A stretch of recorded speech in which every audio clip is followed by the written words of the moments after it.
Em, bueno,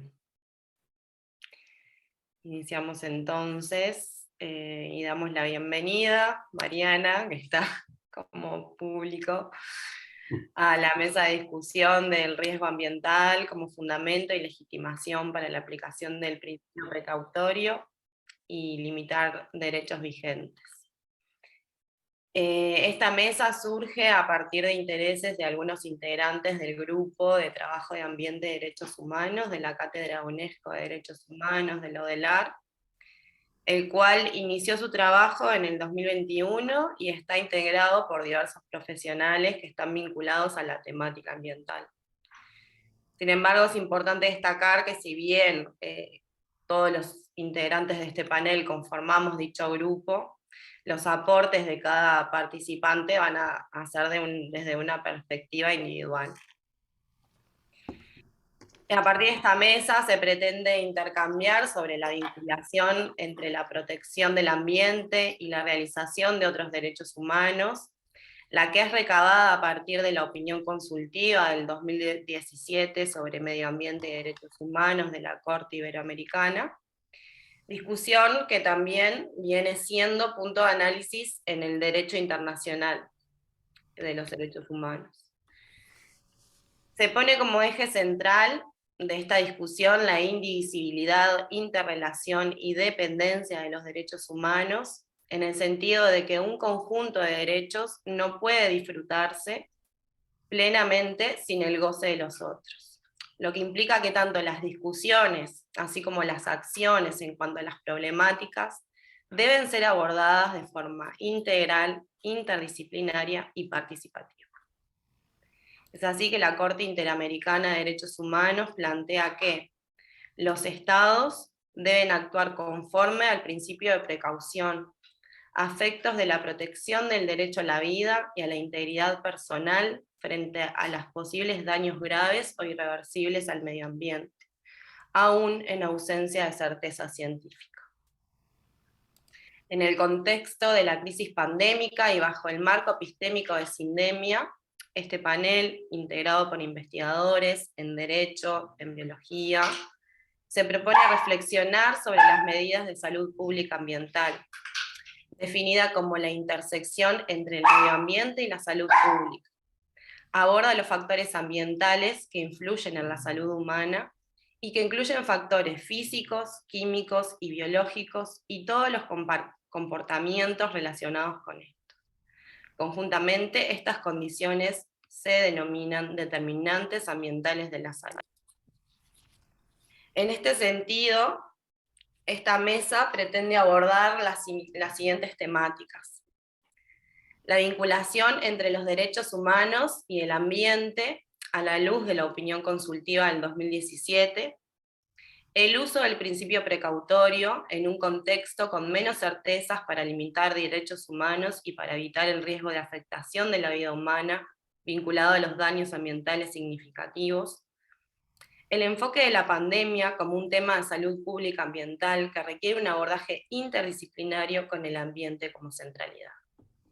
A su vez, pretende analizar cómo lograr que la percepción del riesgo ambiental se vincule con el riesgo sanitario para que ambos temas unidos legitimen las acciones necesarias para proteger en forma precautoria el ambiente.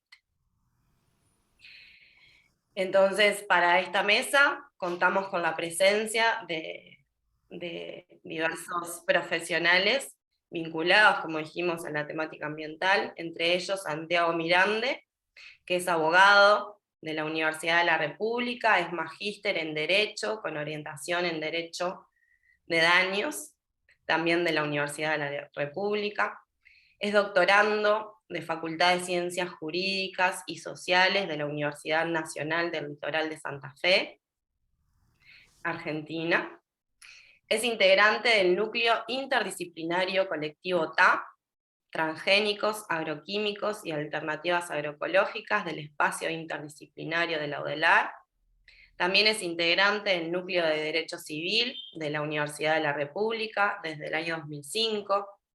Es integrante de la Unión de Científicos Comprometidos con la Sociedad y la Naturaleza de América Latina desde el año 2020, y fue profesor asistente de Derecho Privado de Facultad de Derecho, Universidad de la República. Entre los años 2005 y 2016 fue aspirante a profesor script adjunto, y entre 2016 y 2022 a profesor asistente. A su vez es secretario de redacción de la revista crítica de Derecho Privado, revista indexada y arbitrada. Flor de María Mesa Tananta es doctoranda en Derechos Humanos por la Universidad de Lanús, Argentina. Cuenta con un máster en Derecho, con énfasis en Derechos Humanos y Derecho Constitucional por la Universidad Católica del Uruguay. También es diplomada en Derechos Humanos por la Asociación de Universidades Jesuitas de América Latina y el Instituto Interamericano de Derechos Humanos. Es abogada, graduada en la Pontificia Universidad Católica del Perú, y también es profesora adjunta en la Facultad de Derechos Humanos y Materia Optativa, Género y Derecho, y es coordinadora del grupo Derecho y Género de la Facultad de Derecho de la UDELAR. Actualmente se desempeña como profesora adjunta en el cargo de coordinadora del área de Derechos Humanos de la Unidad Académica del Servicio Central de Extensión y Actividades en el Medio, y en ese rol es por el cual integra la Cátedra de UNESCO de Derechos Humanos de la UDELAR. José Ciandro es doctor en Derechos y Ciencias Sociales de la UDELAR, es máster en Derecho de Aguas por la Universidad de Granada, maestrando en Políticas Ambientales y Territoriales de la Facultad de Filosofía y Letras de la Universidad de Buenos Aires. También es docente de Derecho Ambiental del Departamento Interdisciplinario de Estudios Costeros y Marinos, Discomar del CURE de la UDELAR.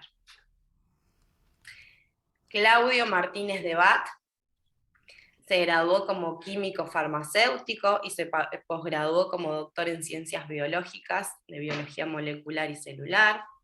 Su trabajo académico desde la biología y la biotecnología, y además de la docencia y la extensión, se centra, entre otros temas, en el estudio de los organismos genéticamente modificados, en alimentos, materias primas y cultivares, también en bioseguridad, ADN ambiental e interdisciplina. Se desempeña como profesor adjunto del Instituto de Biología en Facultad de Ciencias de la UDELAR, y dirige a la Trama, que es el Laboratorio de Trazabilidad Molecular Alimentaria, en la sección bioquímica.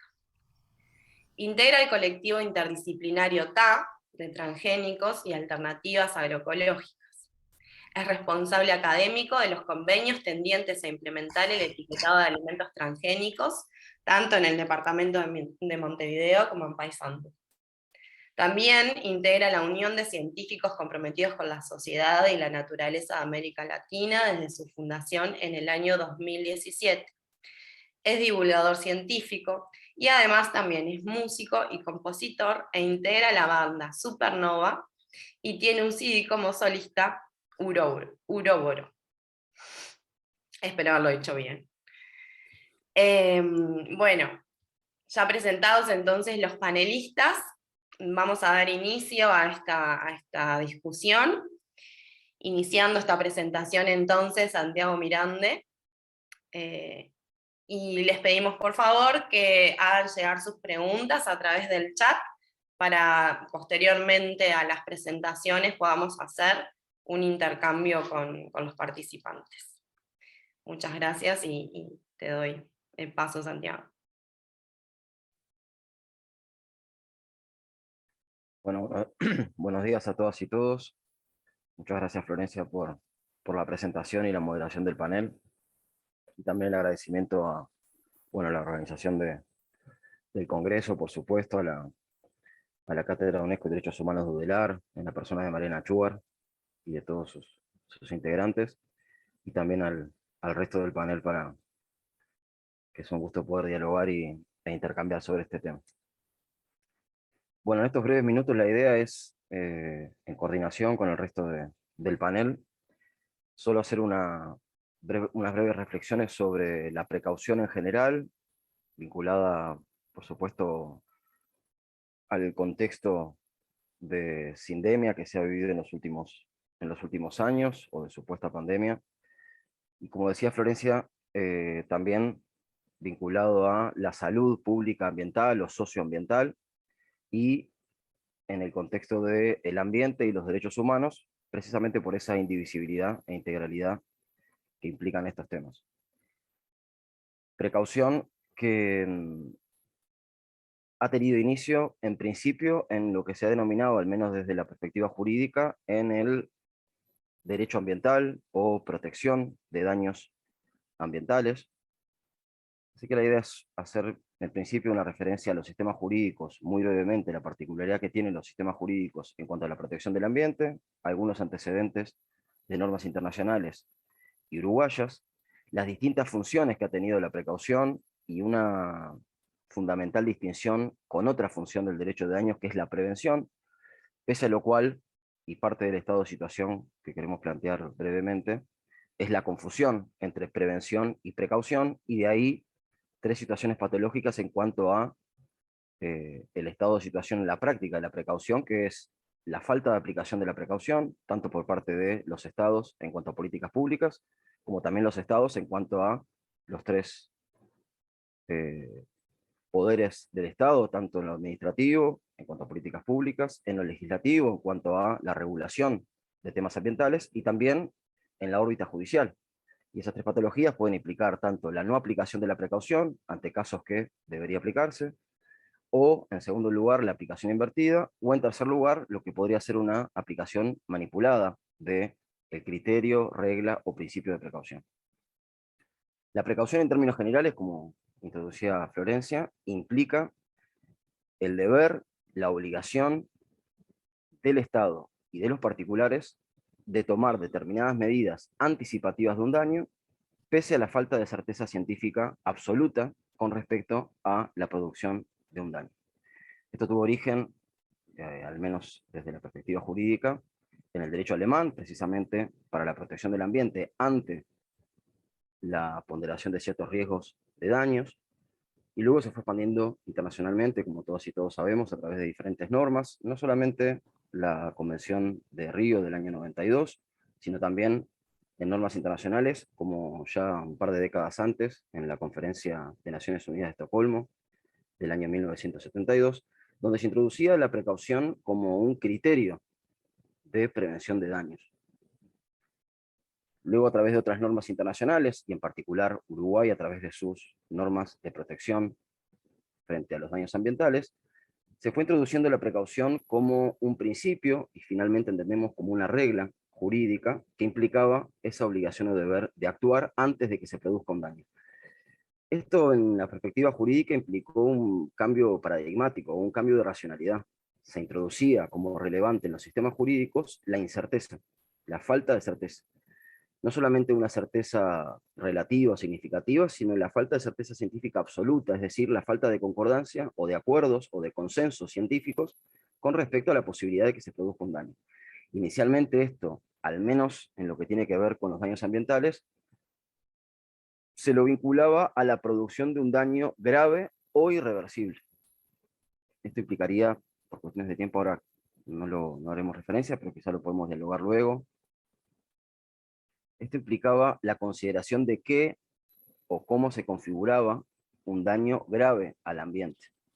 Daño grave al ambiente que se vinculaba con la salud ambiental y con otros subsistemas jurídicos. No solamente en la protección del ambiente estrictamente se debe aplicar la precaución, sino también en la protección, por ejemplo, de la salud de los consumidores, en lo que en la Ley Uruguaya de Defensa del Consumidor se refiere a la circulación de productos provenientes de actividades que pudieran dañar el ambiente en la elaboración de productos, o incluso la salud de la población al momento de adquirir esos productos, o que se apliquen determinados productos provenientes de estas actividades, por ejemplo, en la situación de sindemia que hemos estado viviendo en los últimos tiempos. Entonces la pregunta es, ¿a quién está dirigido ese deber u obligación de la precaución? ¿Y de qué manera se configuran esos elementos? Como decíamos, la obligación está dirigida al Estado, a través de sus poderes y cómo se regulan los daños ambientales, y también hacia los particulares. Esa función inicial de la precaución en los daños al ambiente se fue ampliando y no solamente implicaba la obligación o el deber de tomar medidas preventivas a través de esa racionalidad o lógica distinta que es a partir de la incerteza. Bastaba con que la mera posibilidad, la plausibilidad o la verosimilitud de un daño fuera advertida por una parte solamente de la comunidad científica como para que se tenga como relevante esa posibilidad de tomar medidas preventivas. Esto se fue ampliando y también implicó la obligación o el deber de informar precautoriamente. El Estado, al momento de elaborar sus políticas públicas con respecto a la salud ambiental, o al momento de tomar determinadas medidas frente, en este caso, a la situación de sindemia que se ha vivido, también tiene la obligación, tanto el Estado como las empresas desarrolladoras de tecnologías o determinados productos, como supuestas terapias frente a esta situación, en este caso corporaciones farmacéuticas, por ejemplo, también tienen la obligación de informar precautoriamente, es decir, de informar sobre los riesgos inciertos con respecto a las consecuencias dañosas que este tipo de terapias pudiera tener. Y en tercer lugar, una tercera función de la precaución refiere ya a un tema estrictamente jurídico, pero de manera interdisciplinaria y sencilla como para poder compartirlo, implica también el interpretar normas jurídicas o textos normativos de manera precautoria, sea a través de políticas públicas que se hayan adoptado en los últimos tiempos para enfrentar esta situación de sindemia o de supuesta pandemia, o sea, para interpretar los textos normativos o las normas que ya existían en el sistema jurídico uruguayo, por ejemplo, también se debe interpretar precautoriamente. Esto significa que se aplicará o no una determinada norma jurídica en determinado sentido para tomar ciertas medidas basados en la incerteza. Bien, ¿de qué manera esto se ha traducido en el estado de situación práctica al momento de aplicarse o no determinadas medidas? En forma previa a la situación de sindemia o de supuesta pandemia, en el caso de los tribunales judiciales uruguayos hubo una situación de no aplicación de la precaución. Y esto significaba, por ejemplo, en casos de denuncias o de juicios que hubo, por ejemplo, por la utilización de antenas que generaban campos electromagnéticos que comenzaron a ser advertidos por la comunidad científica, o incluso en juicios, en los pocos juicios que hubo en Uruguay con respecto a la autorización de alimentos transgénicos o el cultivo de determinadas semillas transgénicas, la situación o el estado de situación de la precaución en los tribunales uruguayos fue directamente el de la no aplicación de la precaución. Se le exigía a quienes demandaban prohibirse o al menos establecer una moratoria o suspensión de determinadas actividades como las que se mencionaban, se exigía por parte del Poder Judicial uruguayo una certeza en la prueba que se presentara para tomarse ese tipo de medida anticipativa. Un ejemplo paradigmático de esto fue una sentencia del Tribunal de Apelaciones en lo Civil de quinto turno, que ante un accionamiento del fiscal Enrique Viana para la prohibición del cultivo de semillas de maíz transgénico en Montevideo, se le exigió la prueba de certeza científica sobre la posibilidad de producción de daños de ese tipo de cultivo, y específicamente la expresión que se utilizó por el tribunal fue una falta de seriedad científica en la prueba presentada por el fiscal.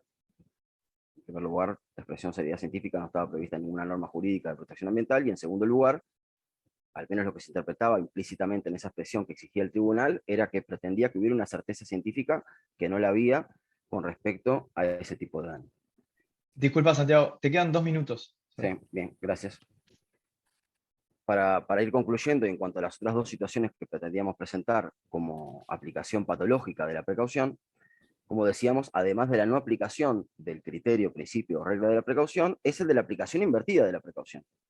Ante la duda, ante la certeza relativa o significativa de producción de un daño, en vez de prohibirse o suspenderse determinadas actividades que pudieran dañar el ambiente o la salud ambiental, lo que se hacía precisamente era no prohibirlas, no tomar medidas preventivas.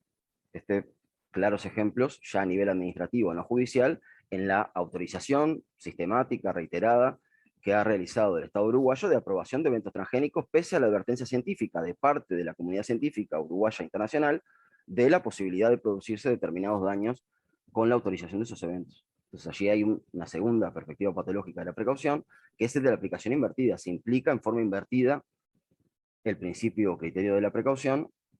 Ante la duda se autorizan este tipo de actividades en vez de prohibirse o suspenderse. Y por último, una posible aplicación ya manipulada de la precaución es la manera en la que se configuran los supuestos comités o grupos de expertos o de especialistas para valorar estas situaciones.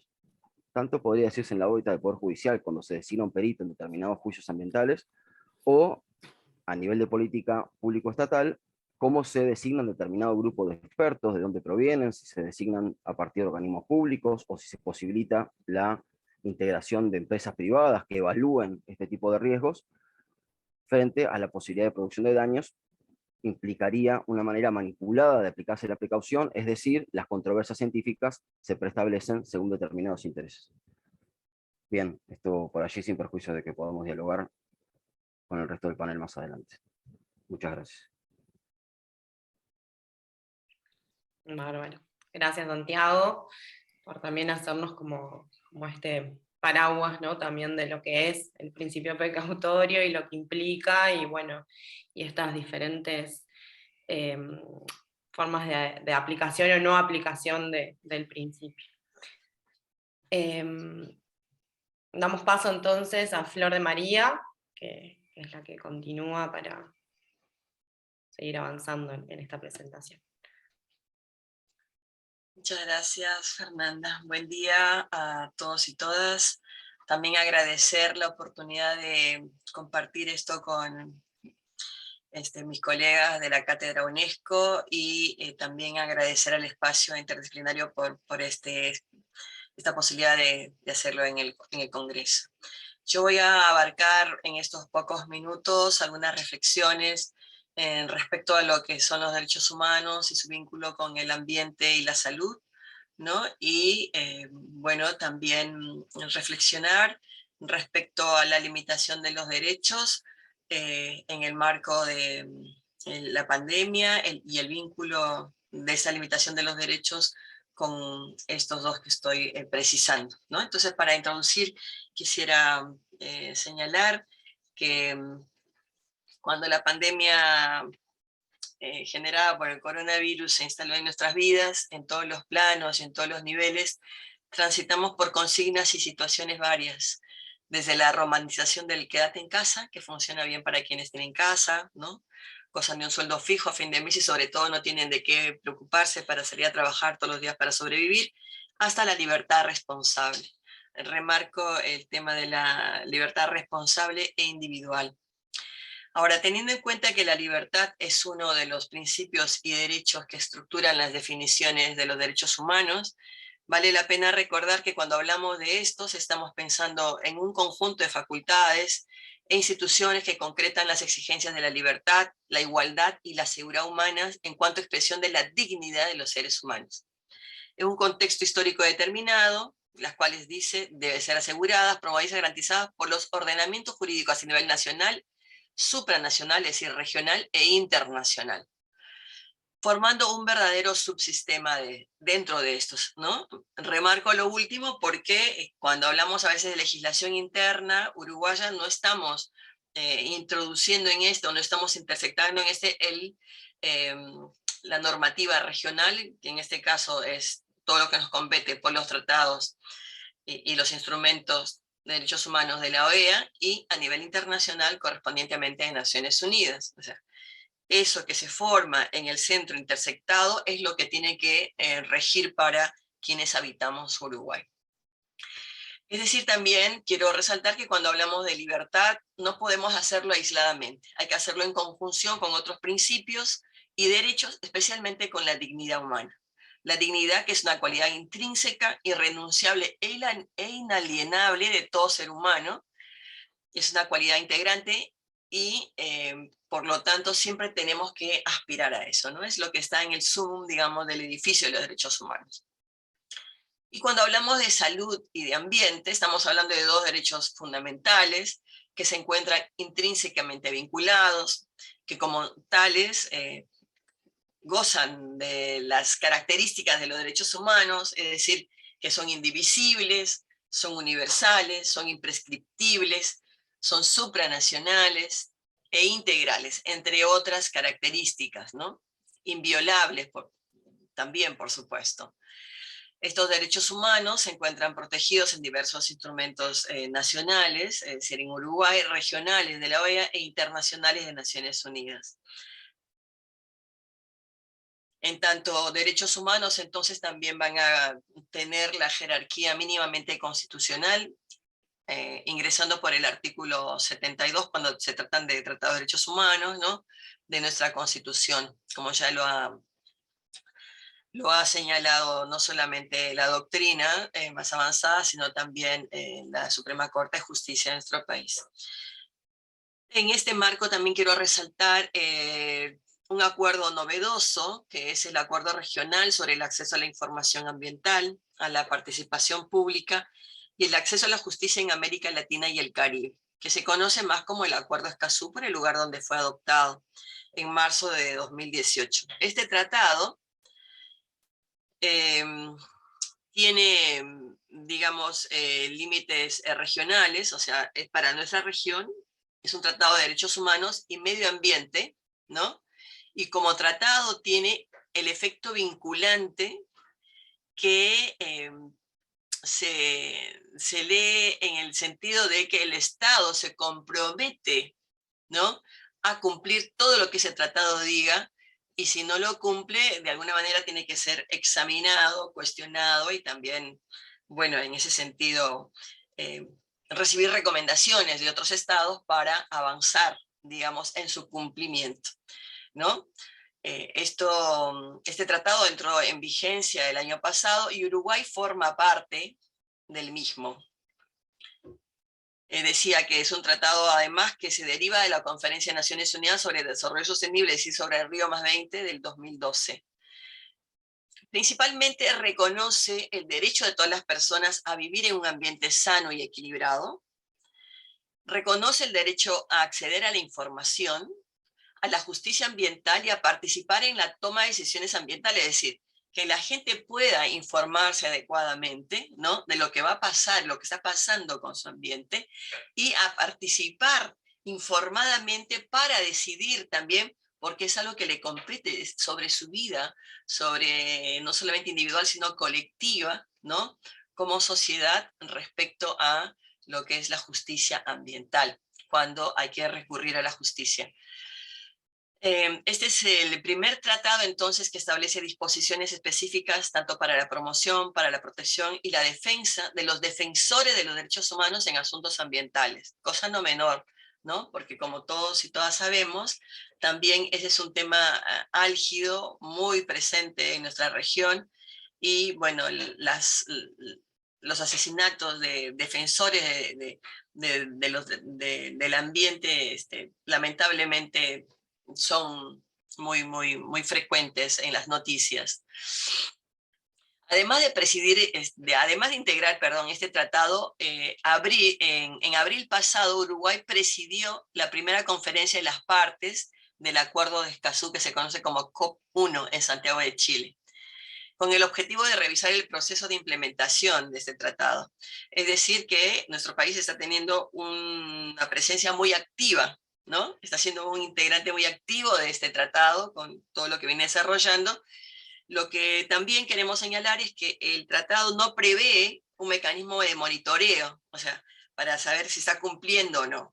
¿Dónde se presenta ese mecanismo de saber si se cumple o no? Creo que una oportunidad que tenemos como academia, y también lo tiene la sociedad civil, es de informar sobre este cumplimiento en la próxima ronda del examen periódico universal, que se va a realizar el año 2024 en Naciones Unidas, ¿no?, ante el Consejo de Derechos Humanos.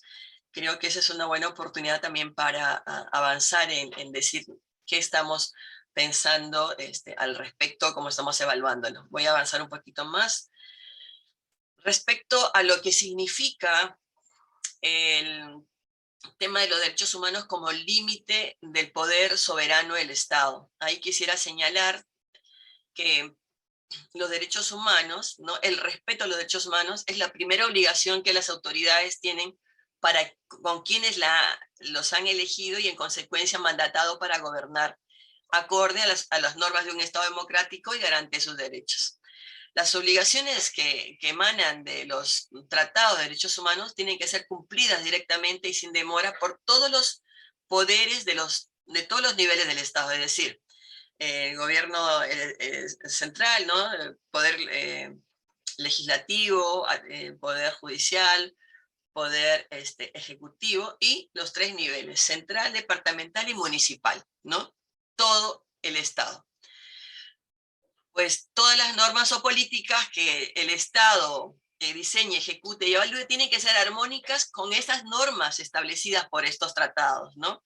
Y mirando especialmente este tratado que es el último que tenemos y que conjuga todas estas cosas que estamos viendo de manera tan clara, tan directa, estableciendo pues que las decisiones que se adopten tienen que ser de manera informada, participativa e inclusiva, mejorar la rendición de cuentas, la transparencia y la buena gobernanza, ¿no? Cosa no menor cuando también estamos hablando de limitar derechos en determinados contextos. Disculpa, Flor, te quedan 2 minutos. 2 nomás. Ah, yo tenía un poco más porque habíamos dicho 12 minutos, pero está. Sí. Termino. 2:20 más o menos. ¿Se pueden limitar los derechos humanos? Sí se pueden limitar, pero esto tiene que observarse acorde a lo que están las normas establecidas tanto en nuestra norma interna como en las que hemos integrado mediante tratados, ¿no? Entonces, en ese sentido, para resumir, hay que preguntarse si la limitación está prescrita por ley, ¿no? Solamente se puede limitar por ley. Hay un núcleo duro, donde está la vida, la integridad de la persona, entre otras, que no se pueden limitar. Los otros derechos sí se pueden limitar. La otra cuestión a preguntarse es si esta limitación obedece a un propósito legítimo, ¿no? Si es que esta limitación es necesaria y proporcionada, tiene que ser proporcional la medida que se emplee con la limitación, con lo que se quiere proteger. Esta proporcionalidad tiene que estar tanto en la concepción de una medida concreta como en su aplicación en casos particulares. Otra pregunta que tenemos que hacernos respecto a esto es si esta limitación respeta los principios de no discriminación e igualdad, ¿no? También en las normas nacionales e internacionales. Aquí solamente quisiera acotar cómo también hemos sido testigos y acudimos a esta constatación de que en emergencia, durante esta pandemia, nuestro país, bueno, ha afectado otros derechos, legislando en emergencia, derechos que van a verse afectados de manera permanente, ¿no? Estoy refiriéndome a la luz principalmente. Y como ya el tiempo se me va, solamente precisar que esta reflexión lo que intenta es decir que cuando hablamos de ambiente, cuando hablamos de salud y la vinculación de estos, no podemos pensarlos separadamente. Tenemos que mirarlos de forma integral y su promoción y defensa también tiene que ser de esa forma integral. Y tal como lo estamos haciendo en esta mesa, también de tener una mirada interdisciplinar, porque creemos que también esa es la única forma de avanzar en estas cuestiones. Muchas gracias. Muchas gracias, Flor. Gracias también por hacernos como esta introducción a lo que son los derechos a la salud y el ambiente como derechos humanos fundamentales, y también llevarnos hacia el Tratado de Escazú, ¿no? Como una norma a la cual el Estado uruguayo debe seguir para la toma de decisiones y la creación de políticas también. Así que gracias, vamos tomando apuntes para lo que sigue. No nos han llegado ninguna pregunta todavía o algún aporte.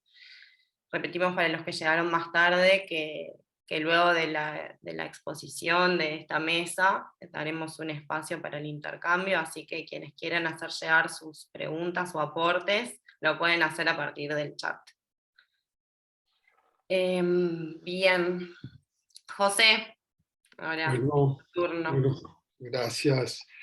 Gracias por la presentación, gracias al espacio interdisciplinario por darnos esta oportunidad. Yo voy a compartir pantalla, no sé si lo están viendo ya. Sí, perfecto. Voy a...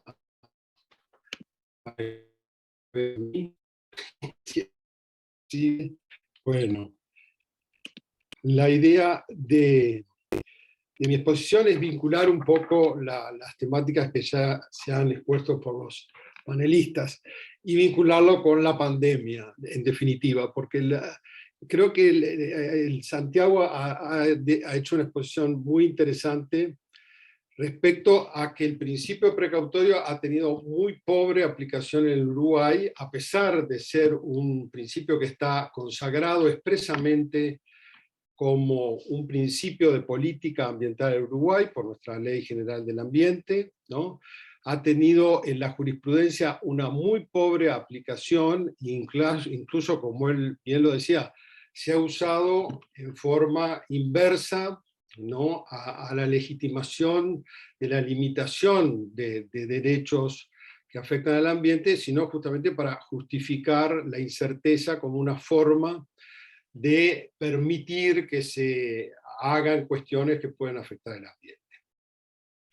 Pero por el contrario, durante la pandemia, en base al mismo principio precautorio que tiene, como repito, base en la incerteza, en la aplicación de normas limitantes a los derechos individuales, como muy bien nos explicó Flor, en base a una incerteza jurídica y científica, en aras de la protección de un interés superior de la vida humana, ¿no?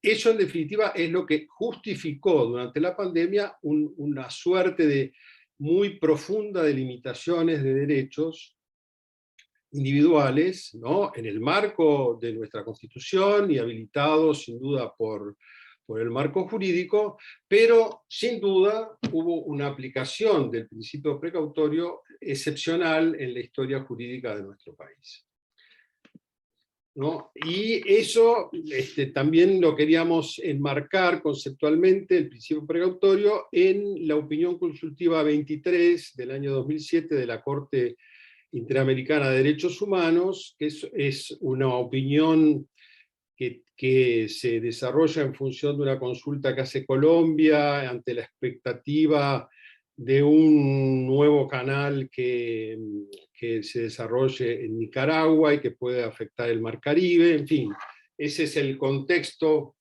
en el que esta consulta es formulada por la Corte, y por primera vez la Corte hace una expresa disposición, ¿no?, del vínculo entre los derechos humanos y el ambiente. Y repito, esas opiniones consultivas de la Corte tienen efecto vinculante para todos los países que, como el Uruguay, integramos el Pacto de San José de Costa Rica. Y sobre el punto específico de la precaución, del punto de vista técnico-jurídico, esta opinión consultiva hace unas referencias muy explícitas a cómo y de qué manera se debe aplicar. En primer lugar, la distingue de la prevención, ¿no? La establece como un principio autónomo de la prevención que opera justamente cuando hay una posible afectación de los derechos a la vida y a la integridad de las personas, ¿no? Y además, esa obligación de actuar ocurre únicamente en función de, esta es la expresión usada, indicadores plausibles de que la actividad puede causar daños graves e irreversibles al medio ambiente, ¿no?, aún, ¿no?, en ausencia de certeza científica.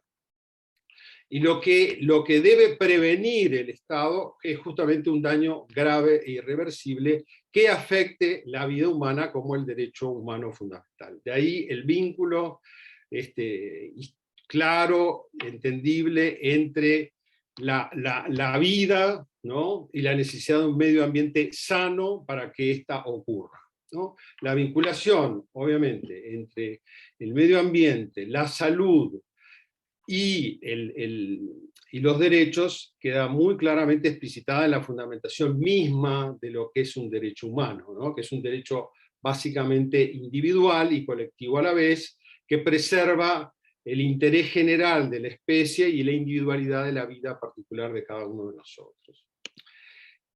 Entonces, obviamente, el derecho ambiental, ¿no?, y el derecho a la salud justamente es, por su naturaleza preventiva, porque una vez ocurrido, como nos explicó muy bien Santiago, una vez ocurrido el daño, ya no hay posibilidad de repararlo en su integralidad, tanto en el ambiente como en la vida humana. Siempre el ambiente y los derechos a la salud pretenden prevenir antes que reparar o curar. Esa es la base de su propia naturaleza.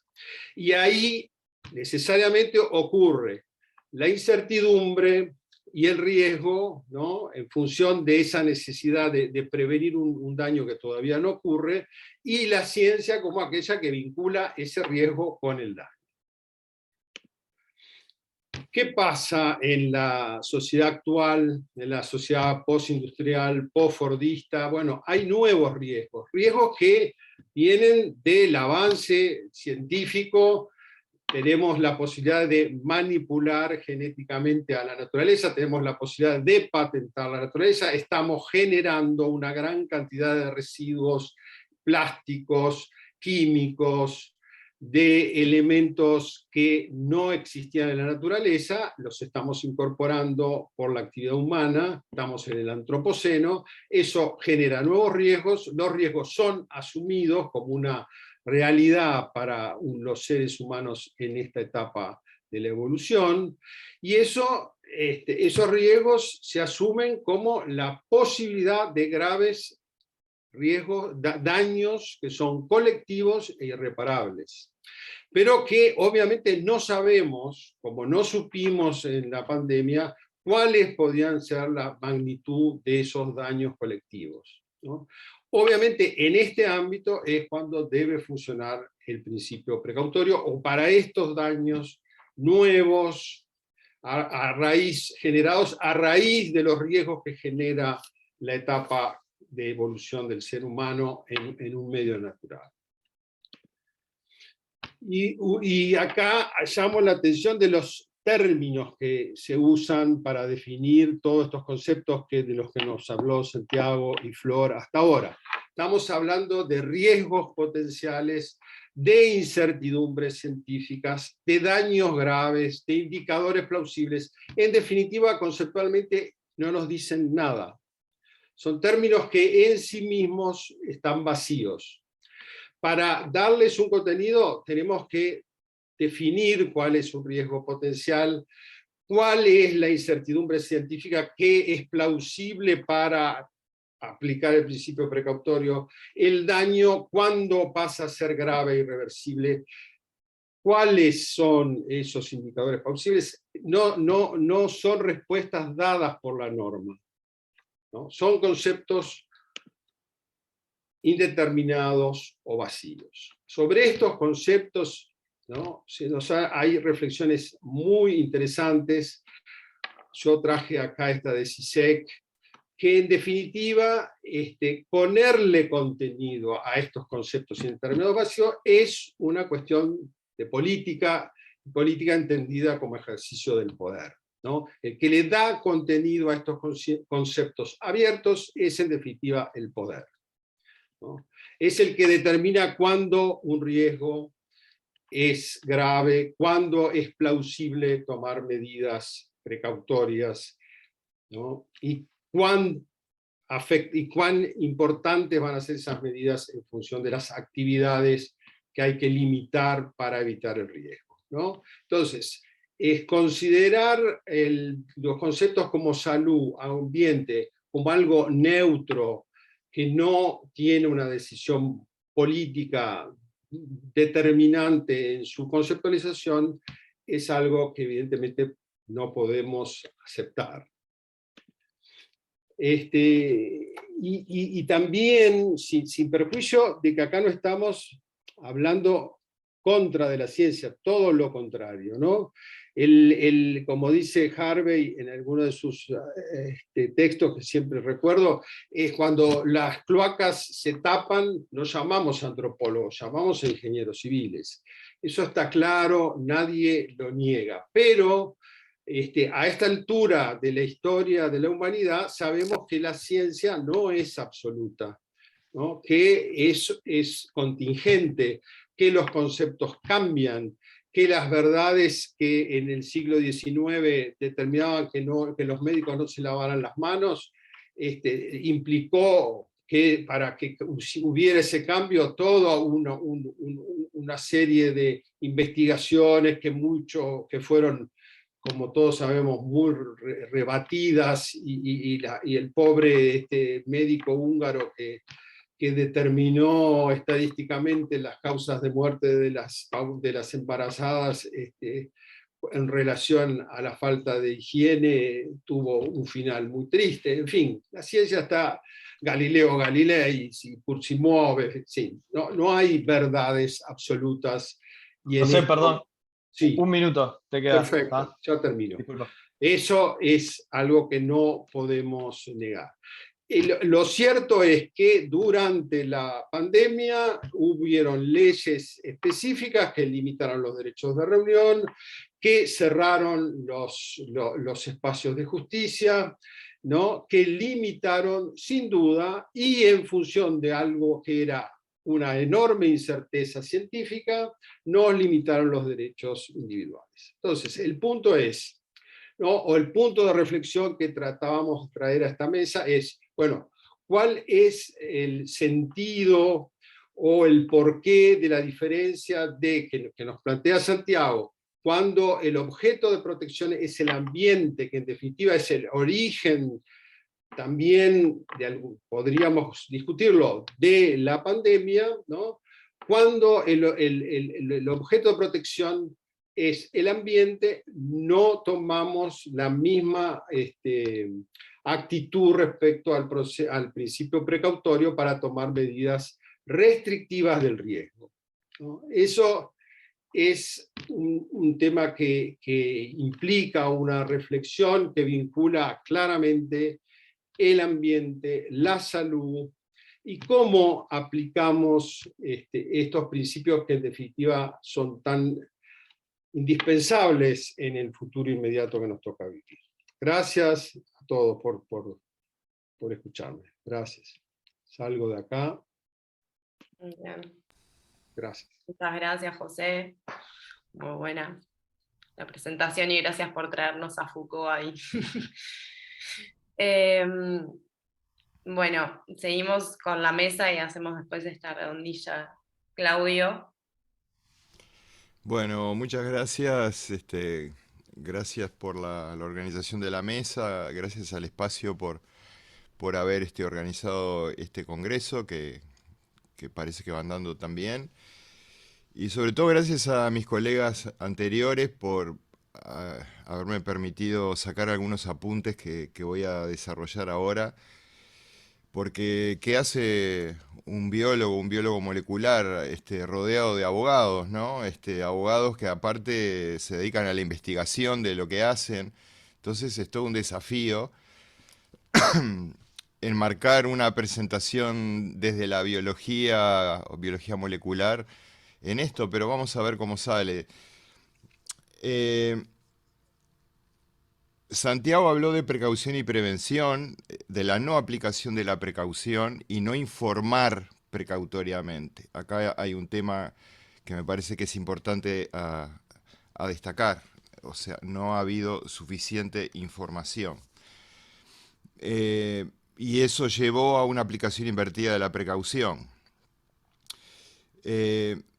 También Flor de María habló de decisiones informadas y transparentes.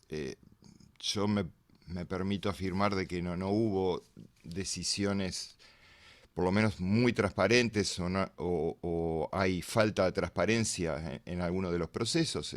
Por ejemplo, hay acuerdos de confidencialidad que no son transparentes. Y José habló de la pobre aplicación del principio de precaución a partir de incertezas científicas.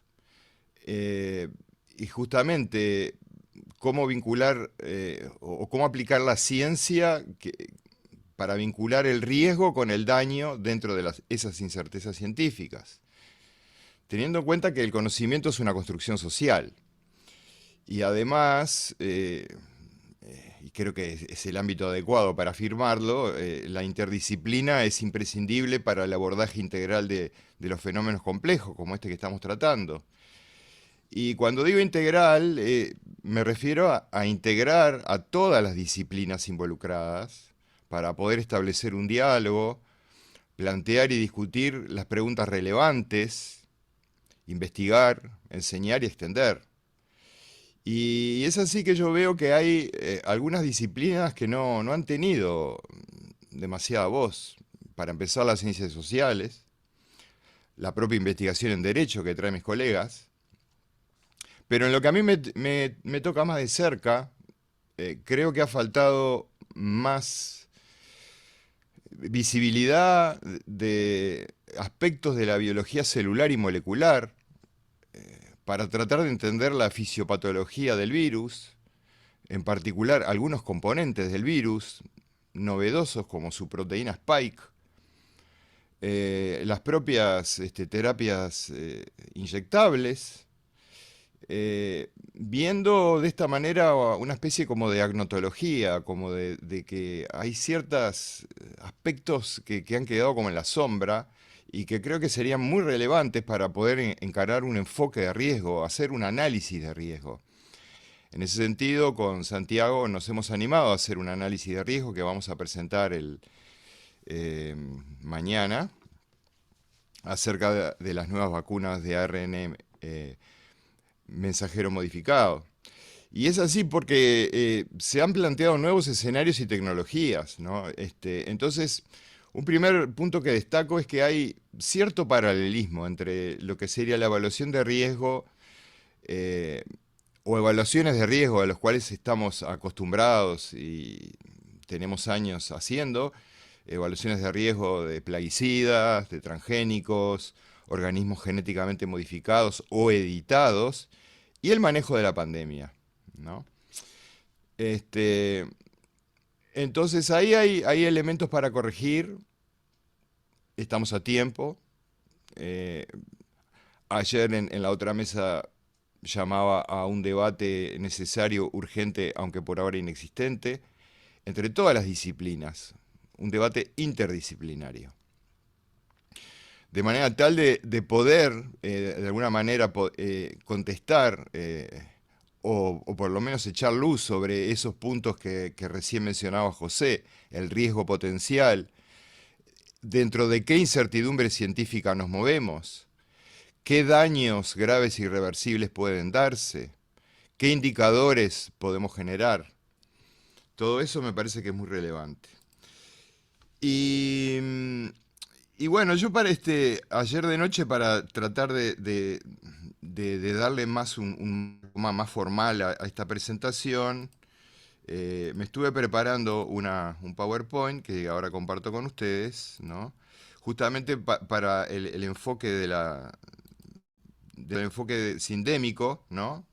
Está acá algunas definiciones, pero sobre todo la importancia de darle un encare de sindemia a esto que ha estado pasando, porque la sindemia o el enfoque sindémico necesita de un abordaje interdisciplinario. Entonces, ahí es donde podemos proponer algunos elementos, ¿no? En estos conceptos bases de una sindemia, una concentración de enfermedades o comorbilidades. Entonces ahí está el tema de cómo atender a esas comorbilidades que agravarían o agravan la COVID. La interacción de factores, procesos biológicos, sociales y culturales, ¿no? Entonces, buscando una perspectiva integradora de abordajes interdisciplinarios o disciplinarios diversos en un esfuerzo de investigación articulada e interactiva. A ese respecto, y en los minutos que me quedan, quiero hacer un aporte, porque esto es el Congreso de Pandemia y Pospandemia, y además estamos todavía en pandemia, de algunos elementos que tienen que ver con el ambiente, en el sentido de ambiente extendido, en el sentido de que somos el ambiente e interaccionamos con el ambiente, y, y entonces llamar la atención de algunos elementos que creo que no se han discutido públicamente y que me parece que serían un apoyo no solo en las terapéuticas, sino en la parte preventiva para la población, ¿no? En primer lugar, llamar la atención de que la patogénesis de la COVID tiene determinantes metabólicos, ¿no? Entonces, esto lleva a que fortalecer nuestro metabolismo haría que dentro de este abordaje sindémico estuviéramos como más protegidos con respecto a la COVID. Entonces, es así que hay mucha investigación hecha al respecto de productos naturales, que, o sea, provienen de la naturaleza y algunos semisintéticos, que son potencialmente beneficiosos para tratar esto.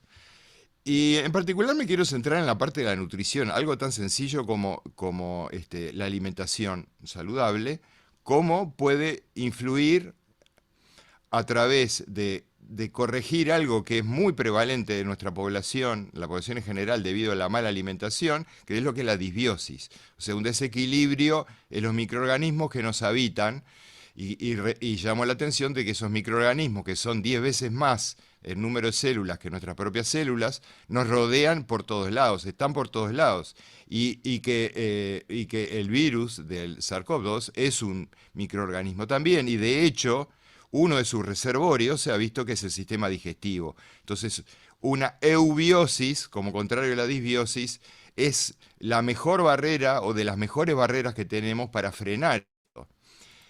Son cosas de las cuales no se habla. Entonces, digo, hay un montón de trabajos que han salido acerca de cómo fortalecer la microbiota, esa población de microbios que nos habitan con su microbioma, de manera tal de hacernos fuertes y prácticamente generar una inmunidad natural frente a todo esto. Esto que justamente lo traigo como un esfuerzo integrador de investigación, docencia y extensión, lo presentamos como ejemplos de biotecnología clásica, por ejemplo, los alimentos fermentados, que cualquier persona puede hacer en su casa. Entonces digo, sería buenísimo que se enseñara a la gente cómo prepararse un kéfir o un kombucha y de esa manera mejorar su salud y estar más protegido frente a todas estas contingencias sindémicas y pandémicas. El hecho de meter las manos en la tierra, algo tan sencillo que fíjense que hasta hay una nueva disciplina que se llama psicobiota, ¿no? O sea, es el estudio de las bacterias que están en la tierra y que mejoran nuestra buena salud. Y esto va en correlación con algo que sucedió durante la fase más aguda de la pandemia, o sea, cuando los encierros y todo eso, es que la gente se dedicó a hacer huertas en la casa, todos dedicamos un tiempo a tener nuestros propios cultivos de pequeñas cosas, y la universidad hizo un trabajo de extensión muy interesante al respecto, y esto tiene todo un correlato científico serio, duro, atrás como para apoyarlo, ¿no? Después, la parte en cuanto a la nutrición, de elementos básicos como que hay una correlación fuerte entre la deficiencia de vitamina D y la patología. Por lo tanto, entonces, una buena manera sería, bueno, ¿qué alimentos tienen vitamina D? ¿Cómo podemos hacer llegar esos alimentos a la población? Perdón, Vitamina Claudio, D. un minuto te queda. Un minuto, bueno, entonces voy a pasar a una serie de elementos que son beneficiosos, yo les llamo aliados nutricionales, están todos en la dieta y que son muy efectivos para tratar este tema y que todos están vinculados con un ambiente sano. La melatonina, la cúrcuma, presento ahí los trabajos científicos que apoyan todo lo que estoy diciendo. La quercetina, que es un flavonoide que, por ejemplo, está en la marcela, está en el vino tinto. Claramente se han estudiado, actúa a varios niveles contra el virus, ¿no? La artemisa también, teniendo quinolinas, o sea, polifenoles, ¿no? Hay una cantidad de polifenoles en los alimentos, en todos estos alimentos hay elementos que nos protegen del virus, de la pandemia, y además que tienen que ver con un ambiente sano, y termino con mi preferido, que es el diente de león. El diente de león, que ahora se encuentra por todos lados, es la época de crecimiento. Las hojas de diente de león se comen como si fuera una ensaladita, 3 o 4 por día, y es un antigripal natural y claramente actúa, ha sido estudiado contra el virus SARS-CoV-2. Y bueno, la voy a dejar por acá. Espero haber hecho alguna aportación que yo sé que es bastante diferente a la que hicieron mis colegas, pero espero que complementen algo lo que se ha dicho hasta ahora. Y bueno, y ahora me gustaría que dialogáramos un poco en el tiempo que nos queda. Excelente. Muchas gracias, Claudio. Muy buen aporte. Sí, la idea ahora es destinar unos minutos al intercambio, para hacernos llegar las preguntas que tengan. Ya llegó una, por ejemplo, que no sé, Guillermo, si a vos te llegaron más, pero... No, yo vi una que deja acá Pedro. No sé si es la que estás viendo vos Sí, también. la misma. Ah, Bien, paso a leerles entonces. Estimados, felicitaciones a todos por la excelente presentación. Una consulta. ¿Cómo debemos interpretar la Ley Uruguaya de Información Pública en relación al Acuerdo de Escazú? Por ejemplo, la ley establece mayores excepciones que el tratado para no dar efectivamente la información, especialmente la considerada confidencial. Comprenda hechos o actos de carácter económico, contable, jurídico o administrativos relativos a una persona física o jurídica que pudiera ser útil para un competidor o esté amparada por una cláusula contractual de confidencialidad, en casos de emprendimientos que pudieran poner en riesgo el medio ambiente. Esas excepciones pueden obstar el acceso de la información. No sé si quieren se las pego acá, o capaz que... Sí, lo estamos viendo en el chat. Ah, ¿lo ven? Bien. Está en el Sí, chat. muchas gracias. Ok. Si quieren pueden ensayar un minuto de respuesta a lo que pregunta Pedro. Dale. Sí, en el caso de tener dos normas de derechos humanos como son estas, ¿no? La ley uruguaya sobre acceso a la información y el tratado de Escazú, el acuerdo de Escazú, que no tienen el mismo estándar, es decir, hay una que protege más que otra, ¿no? Hay que aplicar el principio de la norma, de la aplicación de la norma más favorable, que se conoce como principio pro persona o en latín pro homine, ¿no? Se le dice ahora más pro persona. Entonces, si es que la ley uruguaya tiene mayor protección para acceder a la información, hay que aplicar la ley uruguaya, definitivamente. Aún así, quiero señalar que el artículo 5 del Acuerdo de Escazú se refiere, al acceso a la información ambiental, en su inciso 5, cuando habla de la denegación del acceso a la información ambiental, dice que esta tiene que ser una denegación que se encuentre sustentada, ¿no? Es decir, razonada. La autoridad cuando deniega esto tiene que decir por qué lo hace, incluyendo la normativa, obviamente, y las razones que justifiquen esa decisión. Tiene que ser una decisión que se encuentre absolutamente bien argumentada, ¿no? Y también tiene que informar al solicitante de esta información del derecho que tiene de impugnar esta resolución y de recurrirla. Entonces, también prevé la norma del tratado de Escazú que el acceso a la información podrá denegarse de conformidad con la legislación nacional. ¿tá? Es decir, que tiene que estar también de alguna u otra manera regulada internamente. Pero si nuestra ley de acceso a la información es mucho más amplia y protege de mejor manera el derecho que estamos buscando, sin la menor duda hay que aplicar la ley nacional. ¿Sí? Eso para contestarle un poquito la pregunta a Pedro. Gracias. Gracias. No sé, Pedro, ¿tenés alguna Gracias, muchas gracias por la respuesta. En realidad, un poco la pregunta va por el otro lado. O sea, me parece que la ley que tenemos, que es anterior al tratado, es más restrictiva en el acceso a la información. Me parece que el tratado, digamos, como que en teoría aumentaría, si bien tiene esas, digamos, directrices que hacen a la norma interna, entonces es un poco justamente, bueno, un poco la contradicción entre el derecho interno y el derecho internacional, que nuestros jueces, digamos, el derecho internacional les cuesta mucho aplicarlo, y entonces van mucho a la letra de las normas internas, y entonces, bueno, esa contradicción, esa tensión que hay, es la que justamente un poco la pregunta iba por ese lado, ver cómo la podemos solucionar, ¿no? Pero muchas gracias a todos por la excelente presentación. Gracias, te había entendido contrariamente. Y la verdad es que todavía la normativa del tratado está estudiándose, es muy detallada, pero definitivamente es el principio. O sea, si el tratado tiene un estándar más alto, es el Estado que ratificó ese tratado el que tiene que elevar el estándar. Es decir, tenemos que caminar hacia una mejor protección del derecho.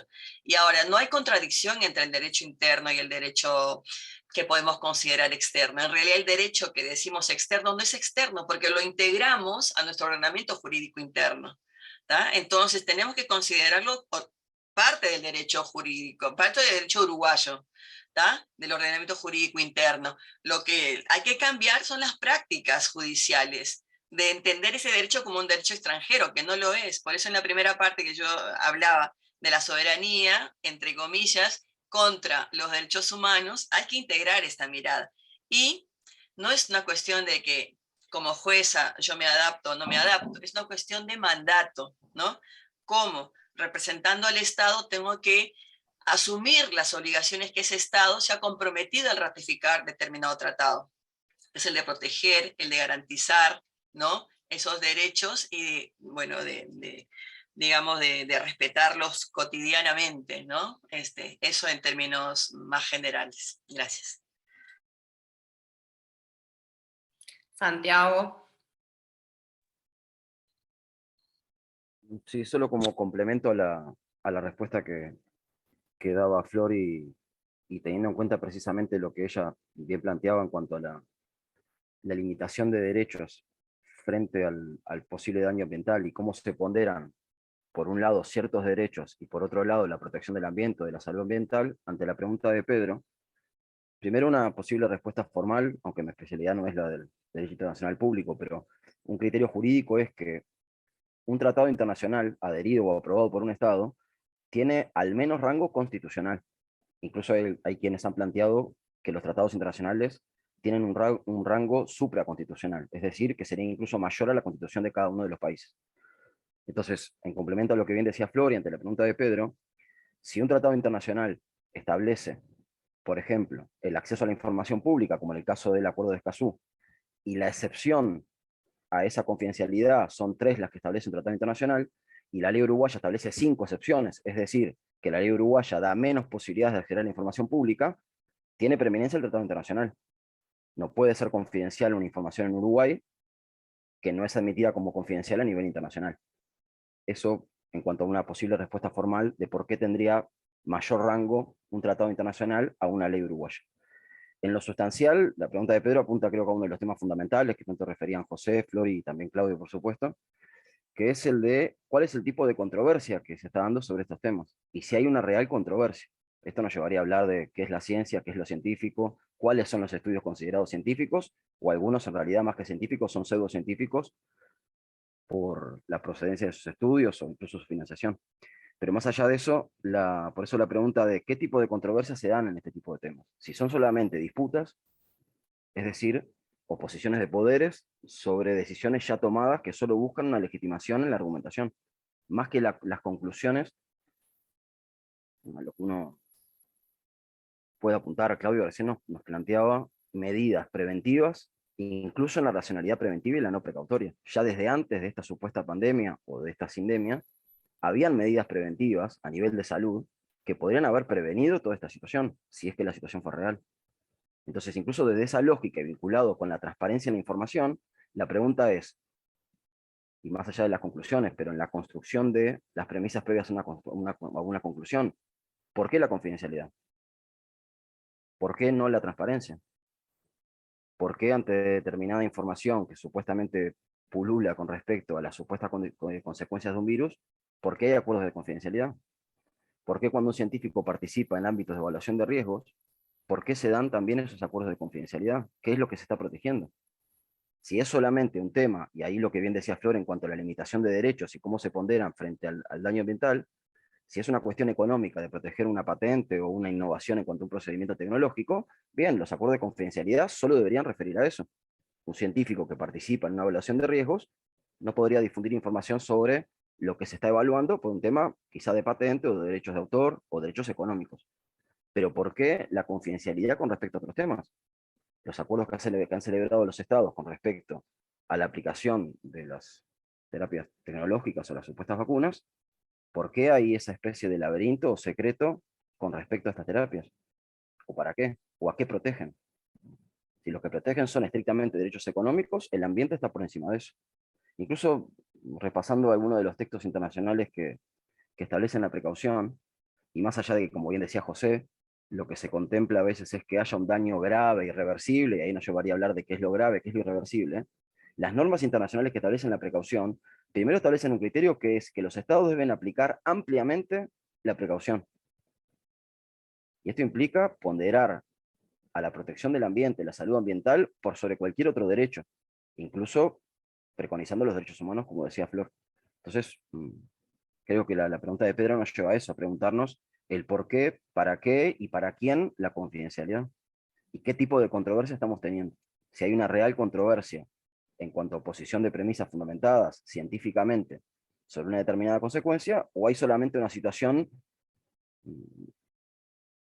Lo importante es lo interdisciplinario y no lo estrictamente jurídico en este ámbito, pero en teorías de la argumentación jurídica, Manuel Atienza, uno de los teóricos más importantes, siempre plantea esa diferencia entre, ante una polémica, discutir, disputar o controvertir.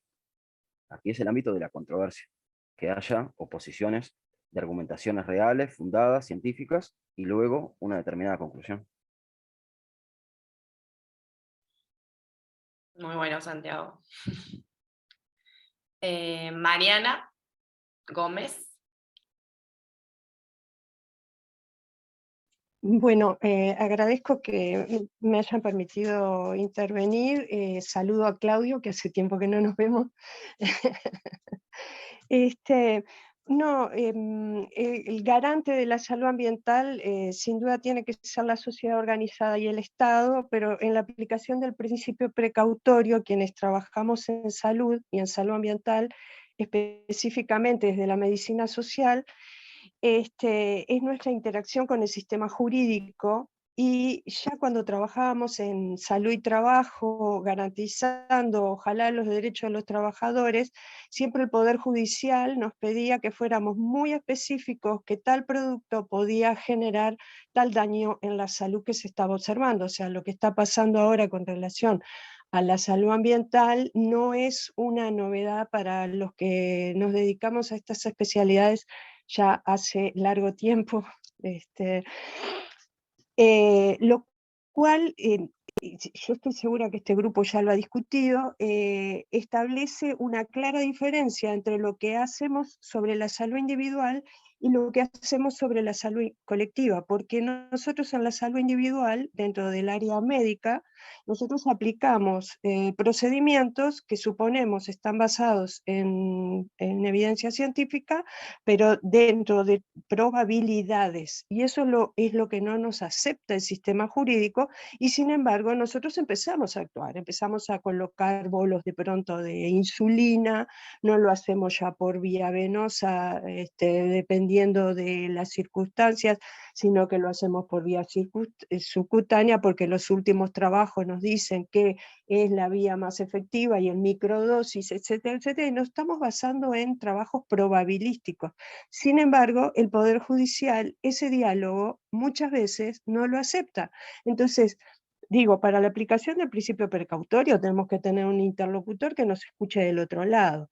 Si es ámbito del sistema jurídico, esa es un poco la experiencia que uno ha tenido cuando ha sido llamado en el marco de peritajes. O sea que, la verdad, no sé cuánto más han avanzado en esta discusión, pero cómo se podría destrabar cómo actúa el sistema de salud con relación al sistema jurídico.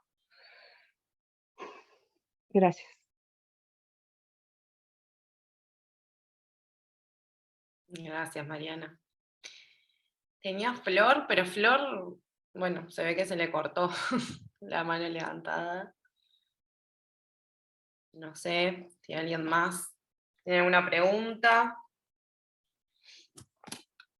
O bueno, desde los panelistas, si tienen algún otro aporte o alguna otra consideración que quieran traer, también tenemos los últimos 5 minutos. José. No, en relación a esto último que dijo la compañera, digo, yo creo que justamente estos conceptos que insisto, son indeterminados, ¿no? Como la conceptualización de cuándo estamos ante a una causa plausible de un riesgo, en fin, y eso vinculado a la salud. En definitiva, los que ponen el contenido último, como muy bien lo dijo, lo explicó la compañera, es el tomador de decisiones, ¿no? El que determina, en definitiva, ¿no? Si el problema se judicializa, es el juez. Y el juez, en ese caso, ante los conceptos determinados, expresa, ¿no? Eso es teoría jurídica, ¿no? Expresa el sentir, ¿no? Es un intérprete del sentir de la sociedad en un momento determinado. Ese es el rol filosófico, jurídico, sociológico de un juez que le da contenido a estas incertidumbres. Lo mismo hace un tomador de decisiones, ¿no? Entonces, justamente por eso estos no son temas estrictamente científicos desde el punto de vista positivista, ¿no? Requieren una visión social, una visión, enriquecerlos con las ciencias sociales. No es un tema exclusivo de las ciencias naturales o las ciencias duras, o como la quieran llamarlas, sino que en función de esa realidad, que está absolutamente constatada por las ciencias sociales a esta altura de la evolución, es que estos temas no podemos dejarlos exclusivamente en manos de paneles de científicos con todo el respeto a la ciencia de lo llamadas ciencias duras, ¿no? Pues en definitiva son cuestiones esencialmente políticas en la resolución última de las acciones a tomar. Gracias. Gracias, José. Flor, querías hacer unas apreciaciones, decías, se te cortó. Sí, disculpen. Quería mencionar que por el apuro, al terminar mi exposición en la primera parte, no mencioné que el principio precautorio sobre el cual estamos reflexionando se encuentra previsto en el artículo 3 del Tratado de Escazú. Allí hay un conjunto de principios, son súper importantes, porque cuando se lee la norma, ¿no? Hay que leerlo también contextualmente, y en ese sentido, entonces, este acuerdo nos trae un conjunto de principios como el de la igualdad y la no discriminación, el de transparencia, ¿no? El de rendición de cuentas, no regresión y progresividad, que son características de los derechos humanos, o sea, de avanzar en la protección, hacer una mayor protección, lo que Pedro preguntaba, ¿no? Y no ir para atrás, digamos. El principio de buena fe, el principio preventivo y el principio precautorio en el inciso F, eso lo quiero remarcar. También está el principio de equidad intergeneracional y el de máxima publicidad.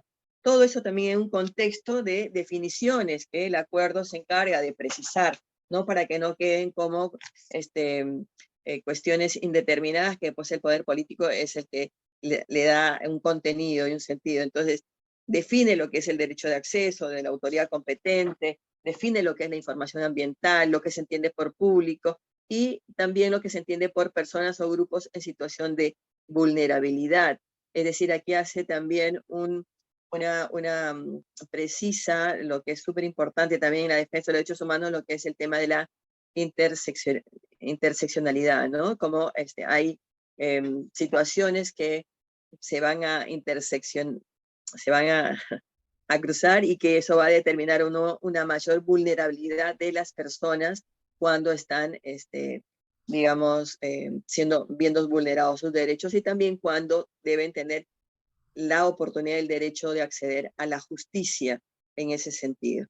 Así que nada, quería remarcar eso, y bueno, también este principio que mencionábamos, que es el de pro persona, que se encuentra en el artículo 3 del Tratado de Escazú. Es un tratado súper completo, novedoso, que creo que amerita otro encuentro, otro diálogo, pero que sin duda enriquece también lo que los compañeros han presentado en la mesa, cuando José hacía referencia a la opinión consultiva de la Corte Interamericana, ¿no? También cómo esto definitivamente va a consolidar, va a blindar, digamos, todo lo que esa opinión consultiva trae para una mejor protección del ambiente y la salud. Era eso, muchas gracias. Gracias, Flor. Bien, Mariana. Yo quería agradecerle a la mesa por unas presentaciones que realmente nos ayudan a evaluar un poco cómo se respondió a través de medidas de políticas públicas, de la operación de la comunidad académica y también del Poder Judicial y Legislativo ante una situación inusual, inesperada, ¿verdad?, en la que hubo una cantidad de definiciones que se tomaron, como decía José, hubo términos difusos que se llenaron de contenido en distintos espacios y de acuerdo a eso se actuó. Bueno, ¿qué podemos aprender de esto? Porque van a haber, lamentablemente, en el contexto histórico y de crisis climática y ambiental, política que tenemos, estos fenómenos se van a reproducir. Bueno, ¿qué podemos aprender para tomar mejores medidas, para conocer nuestros derechos y utilizar la normativa vigente para defender ¿no?, el acceso a la información, la participación en las decisiones y el que haya acceso a la justicia y al hacer rendir cuentas, ¿no?, de fiscalizar estos procesos? Porque acá se limitaron, como bien escuchamos a través del caso concreto de Uruguay, como planteó José, el derecho a la reunión, el derecho también al acceso a saber qué es lo que las tecnologías que se estaban usando, qué potenciales riesgos tenían, ¿verdad?, para poder tomar una decisión informada y usar nuestra libertad que tanto se promovió en estos momentos, y cómo también el acceso a otras posibles tecnologías o respuestas ante esto, como planteaba Claudio, otros aspectos que la comunidad científica manejaba que no estuvieron comunicados o accesibles, ¿no? Porque también se vio muy afectado el acceso, el derecho a la alimentación, por ejemplo. Gran parte de nuestra población no tuvo acceso o no tiene todavía acceso a la alimentación, y acá hubo decisiones de políticas públicas que podían haber puesto dineros en llevar el acceso a la comida saludable, ¿no?, como una posible respuesta, ¿no?, y se tomaron decisiones distintas. Entonces, en eso creo que a nivel democrático es importante conocer los derechos y buscar este espacio de participación ciudadana en la toma de decisiones tan importantes como las que se tomaron en este momento de crisis, en el que se usaron dineros públicos, se restringieron libertades y también se delimitaron posibles futuros, ¿no?, por las decisiones que se tomaron ahora, como bien planteó Flor, la LUC, ¿no?, que se votó en este contexto también, que afecta nuestra democracia hoy. Bueno, muchas gracias a todos y todas por su participación, y a Fernanda por la moderación. Disculpen, pero nos están pidiendo que dejemos la sala porque ahora y media empieza otra sesión acá en esta misma sala de Zoom. Perdón que tenga que hacer este rol. ¿No nos da para una participación más? una última y bien rápida. Porque Serrana tiene la mano levantada y capaz que, bueno, por lo menos ahora que se abrió como este espacio de intercambio, está bueno. Dale, Serrana, sos la última. No, bueno, nada, en realidad mi nombre es Serrana Mesa, soy antropóloga, estoy en el área de Derechos Humanos de Extensión con Flor. Quería pedir disculpas porque no estuve desde el principio, pero bueno, pude escuchar algunas de las presentaciones y me parece que puntualizaría, para hacerlo lo más rápido posible, en la importancia de la interdisciplina y de un mensaje fuerte de la comunidad científica, comunidad científica dura y blanda, digamos, ¿no? Porque frente a lo que escuché por ahí a José mencionando a CISEC, lo que él planteó como una nueva posibilidad de una reorganización diferente del mundo frente a la pandemia, en realidad se ha convertido en una disputa entre bien dicotómica, lo que respecta, utilizando los derechos, ¿no? Pero una disputa bien dicotómica. Yo estoy trabajando en Facultad de Humanidades en una investigación sobre los antiderechos, digamos, y está muy, de un lado, muy potente, formándose una masa crítica importante y también considerando que se sustentan en investigaciones y en cuestiones científicas, que está mancomunando toda una cuestión de ir contra derechos alcanzados, logrados desde el feminismo y demás, antivacunas, ideología de género, etcétera, y me parece preocupante, y creo que la universidad tiene un rol fundamental en tener una posición firme frente a esto, reivindicando, y desde un punto de vista político, además de científico, ¿no? Reivindicando nuestra cientificidad real, con una voz bien firme frente a este avance peligroso de ciertos fundamentalismos que se están uniendo. Por ahí. Gracias, Serrana. Bueno, sí, Guillermo me está llamando al orden, pero agradecerles a todos y todas por la participación, bueno, los panelistas por la excelente exposición, y bueno, nada, me encantaría hacer un cierre como más largo y mejor, pero ya nos tenemos que ir. Mariana dice que habría que contribuir y profundizar el trabajo en interdisciplina. Sí, creo que esto es lo que nos deja como este intercambio, ¿no? La necesidad del trabajo en interdisciplina, de la interdependencia entre los derechos que hablábamos hoy, que no es posible el goce de un derecho si tenemos, ¿no? Si otro se está viendo afectado, la posibilidad de la información, de la decisión. Todas esas cuestiones que surgieron acá me parece que son interesantes y necesarias en pro de, como universitarios y como ciudadanos y ciudadanas, poder luchar en pro de los mismos. Creo que tengo que ir cerrando, pero bueno, muchas gracias y bueno, nos vemos en otras mesas. Perdón, Guillermo. No, por favor, perdone usted. Muchas gracias, un placer. Gracias. Y bueno, Gracias a todos. Gracias. Chao, chao. Gracias, un gusto y gracias a todas y todos.